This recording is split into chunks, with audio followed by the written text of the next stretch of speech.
Ça c'est sûr, c'est dans les BPF. En plus, on s'est pris une pilule en inspection sur le sujet, il y a 5 ans. Mince, je trouve pas. Mais c'est sûr que ça y est.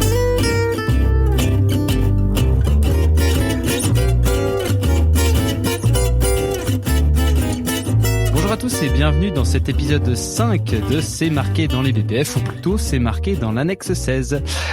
Nous sommes bien avancés dans le chapitre, dans la première partie de cette annexe 16.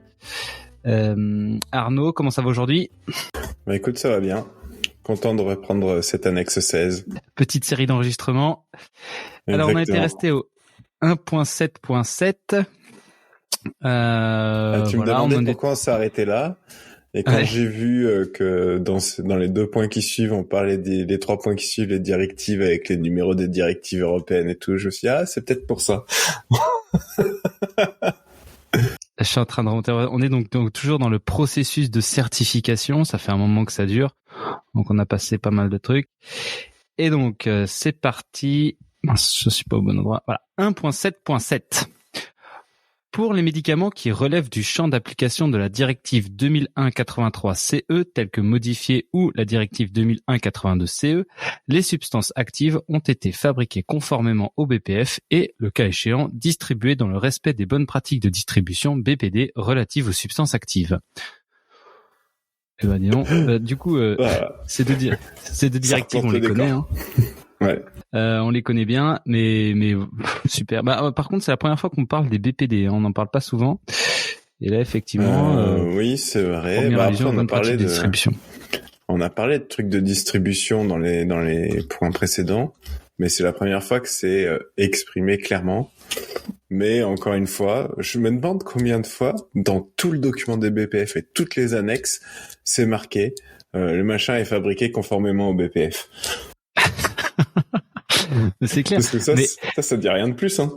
Mais oui, là, du coup, cet article, il est vraiment utile. Juste, voilà, ça intègre juste, voilà, il faut attention, faire gaffe, il faut le distribuer grâce au BPF, quoi. Et ça regroupe relative aux substances actives également. Oui, voilà, on dit oui, c'est vrai que après il y a peut-être le truc que les substances actives au début étaient pas intégrées dans le texte et du coup c'est tombé là, mais en fait c'est comme un dossier de l'eau les BPF. À un moment donné, faudrait le remettre à plat de zéro. Et ouais, sauf qu'on a l'impression qu'à chaque fois qu'ils font une mise à jour, ils ajoutent des trucs mais ils remettent pas à plat, vraiment. Enfin, c'est le sentiment que j'ai moi.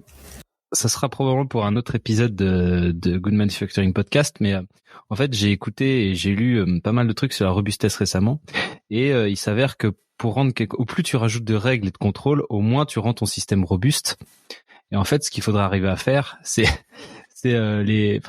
y a un truc qui s'appelle les communs en fait, et c'est des règles, une quinzaine de règles qu'il faudrait appliquer en tout temps, et ces règles finalement qui peuvent du coup être connues de tous, c'est un peu comme les 10 commandements, tu vois, qui sont connus de tous, finalement, grâce à ces règles, t'arrives à faire un système complet. Trop fort. Les 10 commandements de l'industrie pharmaceutique. Ouais, et finalement, quand il réfléchit, bref, on va pas s'étendre là-dessus parce que c'est pas le sujet de ce podcast, mais c'est super intéressant. 1.7.8. L'importation de substances actives utilisées pour la fabrication de médicaments à usage humain doit satisfaire aux exigences de l'article 46B de la directive 2001/83/CE telle que modifiée. Alors là, j'étais mauvais parce que j'ai pas regardé ce que c'était. Non, ce qui était intéressant, c'est que pour le montage, tu laisseras qu'un seul enregistrement, mais t'as eu besoin de le relire 2 fois pour bien l'enregistrer, mais en même temps, ouais, ok, ça tombe là. Effectivement, du coup, faut que tu te dises, tu sais, c'est comme quand tu cherches une info dans ton système documentaire. Bon, là, je l'ai pas l'info, donc en fait, il faut que j'aille dans l'article 46B de la directive machin. Ok. C'est pas très ergonomique, on va dire, en termes de recherche d'informations. Ah non, c'est pas du tout ergonomique. Attends, j'ai quand même essayé d'y jeter un petit coup d'œil. Alors 46B, c'est le titulaire. Donc si je fais exactement 46, donc l'article 46, il y a plusieurs sous-articles. Et donc l'article 46, ça commence par le titulaire de l'autorisation de fabrication est tenu au moins, et donc le B, de ne céder les médicaments autorisés qu'en conformité avec la législation des États membres concernés. Et le 46F, de respecter les principes et les lignes directrices des bonnes pratiques de fabrication des médicaments prévus par le droit communautaire. En Donc, tournant rond, c'est un chien qui court après sa queue. Donc si je résume, eh bien, le 1.7.8 et 1.7.9, c'est également le 1.7.7. C'est ça. Mais on précise le domaine d'application, à usage humain, substances actives. Alors le 1.7.9, on l'a pas encore lu, hein. Enfin bref, c'est 3 articles qui servent pas à grand chose, quoi. Puis là, du coup, on parle à 2001-83 CE, mais la 82 CE des médicaments vétérinaires, j'imagine que c'est vrai aussi. C'est marqué dans le 1.7.7, hein. 2001-82 CE, du coup. Non, 83 oui, c'est CE. vrai aussi. Ah oui, 82. Oui, bah oui, voilà. Super. Donc, les médicaments, quels qu'ils soient, doivent répondre au BPF. Merci. Allez, pour la forme et pour le plaisir des oreilles, 1.7.9. Pour les médicaments qui relèvent du champ d'application de la directive 2001-83/CE telle que modifiée, les excipients étaient fabriqués conformément au BPF en vigueur visé par l'article 46F de cette directive. Ok. On passe à la suite. 1.7.10.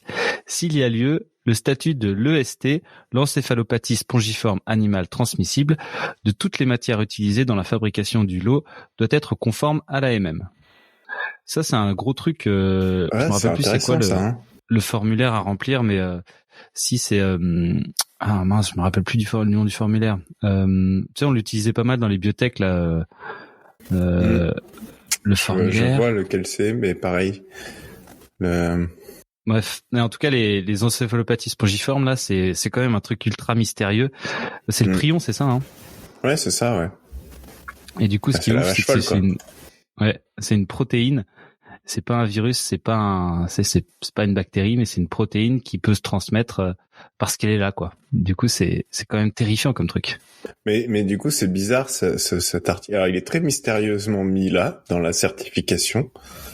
J'arrive pas trop à faire le lien avec tout ce qu'on a lu depuis le début sur cette annexe 16. Mais voilà, le statut de l'EST de toute matière utilisée dans la fabrication du lot doit être conforme à l'AMM.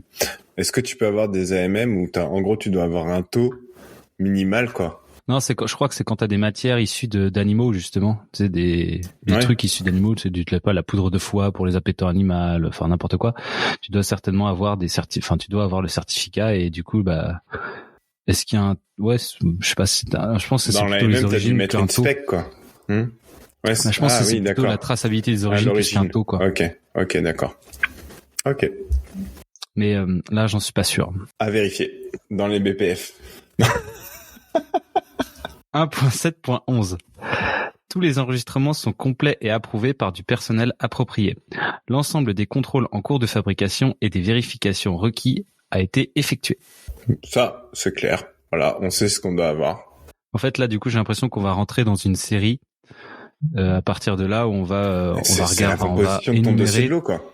Voilà, tous les trucs que tu dois t'assurer pour libérer ton lot, quoi.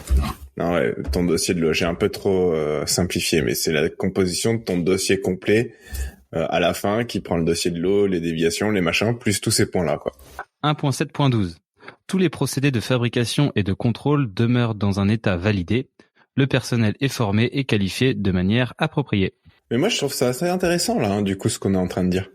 Par rapport à souvent ce qu'on dit justement sur la libération et dire, maintenant, la libération, c'est pas juste le fait de vérifier les documents, que ce soit le dossier de l'eau, les formulaires de machin, de trucs, mais qu'en fait, tu te bases sur tout ton système qualité. Et donc là, on le dit, c'est dans un état validé. Alors, est-ce que tu vas aller regarder au moment où tu libères équipement par équipement, process par process, est-ce que c'est validé, est-ce que c'est la requalif? Non, tu le fais pas au moment où tu libères, tu fais confiance en fait à son système qualité. Mais du coup, il faut que ton système qualité, il doit être robuste et tu dois avoir confiance en lui, quoi. Ouais, tu dois avoir des procédés qui permettent de vérifier régulièrement que tous tes équipements, machin, les audits. Enfin. Exactement. 1.7.13. Les résultats du contrôle qualité du produit fini doivent être conformes aux spécifications du produit fini décrits dans l'AMM ou, dans les cas autorisés, le programme de contrôle d'essai de libération en temps réel. Ok. Ouais, en gros, ton produit, il passe les specs, quoi. Certificat d'analyse est conforme. Rien de... Après, je sais pas trop ce que c'est, moi, les programmes de contrôle d'essai de libération en temps réel. J'imagine que c'est pour les médicaments expérimentaux ou les trucs comme ça. Ouais, ça peut peut-être aussi s'appliquer. Là, je parle sans vraiment savoir, mais peut-être pour les radiopharmaceutiques où t'as pas des contrôles qualité après coup, quoi. Du coup, tu produis, t'expédies et t'injectes, quoi. Ouais. Donc t'as peut-être des contrôles d'essai en cours, enfin, tu vois, et tu vois, c'est marqué dans les cas autorisés. Ouais, t'as peut-être raison, ouais. 1.7.14. L'ensemble des engagements réglementaires post-commercialisation en lien avec la fabrication ou le contrôle du produit a été pris en compte. Les données du programme de suivi de la stabilité permettent d'appuyer la certification. Là, c'est encore ce qu'on disait, hein. Du coup, tu as ton système qui permet de faire des analyses régulières de stabilité et finalement, sachant que tes produits sont stables, tu peux t'appuyer là-dessus pour libérer, quoi. 1.7.15. L'impact de toute modification sur la fabrication ou le contrôle du produit a fait l'objet d'une évaluation et toutes les vérifications et tous les contrôles additionnels ont été terminés. Donc finalement, en fait là, après, il y a des trucs qui sont un peu tirés par les cheveux dans ce 1.7 là, mais globalement, en fait, t'es libérateur, tu prends ça, t'en fais une checklist, tu sais ce que tu dois avoir pour libérer. Ils sont en train de te donner mot pour mot ce que tu dois vérifier pour libérer. Ouais, ou ce que tu dois avoir sous contrôle pour libérer. Oui, c'est ça. Parce que là, du coup, là pour le coup, effectivement, les change control affectant le produit, là, c'est mieux de les regarder. Mais comme on disait avant, les stabilités, le programme de stabilité, tu vas pas les vérifier à chaque coup, quoi. Ouais, tu sais qu'il y a pas de problème sur ce produit, quoi. T'espères qu'il y en a pas parce que tu le sais pas, mais tu fais confiance en ceux qui vérifient qu'il y en a pas. 1.7.16. Toutes les investigations qui portent sur le lot à certifier, notamment les investigations des résultats hors spécification ou hors tendance, ont été menées jusqu'à un niveau satisfaisant pour appuyer la certification. Bon, là, notre petit article, il faut investiguer les déviations. Non, mais tu sais, parce que il y a ce truc qui... Alors, je vais pas trop dériver quand même, mais je trouve que c'est important. Les déviations, où on a ces fameux délais de 30 jours, machin, et des fois, du coup, quand tu libères en moins de 30 jours, parce qu'il y a des sites qui sont comme ça, hein, et tant mieux pour eux, du coup, en fait, ils ont une méga pression sur les déviations, donc en fait, c'est peut-être un peu moins bien investigué pour respecter des délais, blablabla. Mais il y a un truc qui est clair, c'est qu'à un moment donné, du coup, tu vas un peu trop vite aussi pour définir ta CAPA, parce que tu peux pas clôturer ta déviation tant que t'as pas décidé ta CAPA, et du coup, comme t'as pas clôturé ta déviation, tu peux pas libérer. Là, c'est pas dit, il faut que l'investigation soit clôturée. Elle a été menée jusqu'à un niveau suffisant pour appuyer la certification. Ça veut dire que, alors attention, laisser une déviation ouverte après, ça peut rentrer dans des backlogs de déviation, mais moi je trouve que souvent, et d'ailleurs on voit sur les sites, les CAPA où on dit « Ah on va étudier la solution ». En fait, c'est parce qu'on n'a pas eu le temps dans les fameux 30 jours d'aller jusqu'au bout de la partie « On veut plus que le problème revienne ». Par contre, on a été jusqu'au bout de « Ok, notre lot, il est bon, on peut le libérer ». Et ça, c'est un vrai point, putain, qui m'emmerde dans l'industrie pharmaceutique. Ouais, du coup, ça, c'est vrai que c'est pas vraiment contradiction, mais ils auraient dû rajouter d'autres choses pour être cohérent avec le reste, quoi. Ouais. Mais tu vois, à partir du moment où, sur la partie impact de ton lot, t'as amené suffisamment d'éléments pour justifier que tu dis, OK, je peux le certifier, prends le temps de dire, OK, de se dire, OK, à partir de là, tu peux libérer ton lot. Par contre, ton investigation, elle court toujours sur les causes, peut-être, pour approfondir non pas la recherche de causes, mais la recherche des solutions. Mais tu vois, c'est assez intéressant, mais ça voudrait théoriquement dire que tu pourrais faire une première clôture à la fin de la gestion de l'impact et une deuxième clôture après sur la recherche de cause. Ouais, ou alors tu rajoutes une étape en fait, parce que quand même la recherche de cause peut avoir un lien sur l'impact, mais tu rajouterais une étape définition de solution face aux causes. Et c'est là où le problème de la pression du flux ferait que tu reviendrais jamais et puis ça marcherait pas, quoi. Exactement. Mais c'est un vrai problème pour l'amélioration continue. 1.7.17. Les réclamations, investigations ou rappels en cours ne vont pas à l'encontre des conditions requises pour la certification du lot concerné. Ok. Qu'est-ce que ça veut dire, ça ? Bah, ça veut dire que si tu as des réclamations en cours sur ce produit-là, par exemple, que dans ton investigation, tu te rends compte que bah merde, en fait, ça peut impacter mes lots qui sont encore sur mon site. Du coup, tu le libères pas, quoi. Ouais, en tout cas, tu dois t'assurer ou inversement, mais tu dois t'assurer avant de libérer que t'as pas une réclamation qui pourrait venir remettre en cause le lot que t'es en train de libérer, quoi. À l'encontre des conditions requises, ok. 1.7.18. Les accords techniques requis sont établis. Simple, efficace, basique. 1.7.19. Le programme d'auto-inspection est actif et tenu à jour. Moins simple. Bon, tu diras, les accords techniques requis sont établis. Des fois, ils sont établis, mais ils sont périmés. Hein. Oui, ouais, c'est vrai. 1.7.20. Les modalités appropriées sont mises en œuvre pour la distribution et l'expédition. Là, ça devient de plus en plus large. Hein. Ouais, franchement, là, il y a eu des trucs très précis, puis là, c'est...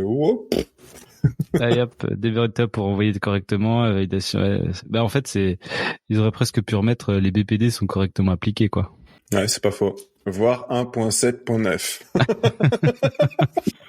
1.7.21. Dans le cas de médicaments à usage humain destinés à être mis sur le marché au sein de l'UE, les dispositifs de sécurité visés à l'article 54O de la directive 2001/83/CE tels que modifiés ont été apposés sur les conditionnements s'il y a lieu. Alors regardons rapidos. Ça doit être la vignette d'inviolabilité. Ouais, je pense aussi. Ils auraient pas pu mettre vignette d'inviolabilité quand même. C'est plus rigolo de faire un livre dont tu es le héros, tu sais. Attends, c'est quand même dingue. F. Ils se foutent de moi. Ah non. Étiquetage et notice 54 A B C D E F G H I J K L M N. Article 55. Ah, trop fort. Peut-être qu'ils l'ont supprimé mais qu'ils ont pas mis à jour les BPF, hein. Attends, c'est dingue. T'as vu, ça fait J K L M N. Oh. Oh oh. Oh oh.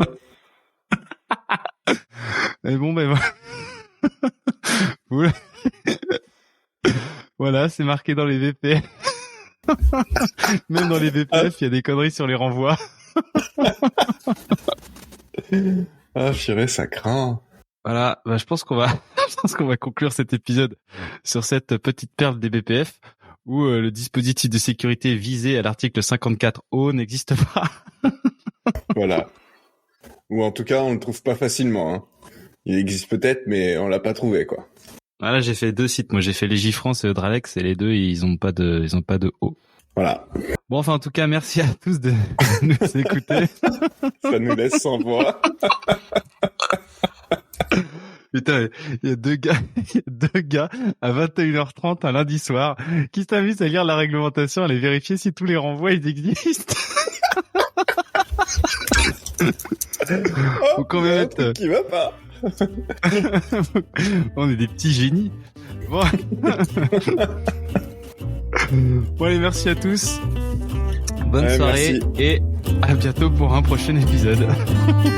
À bientôt.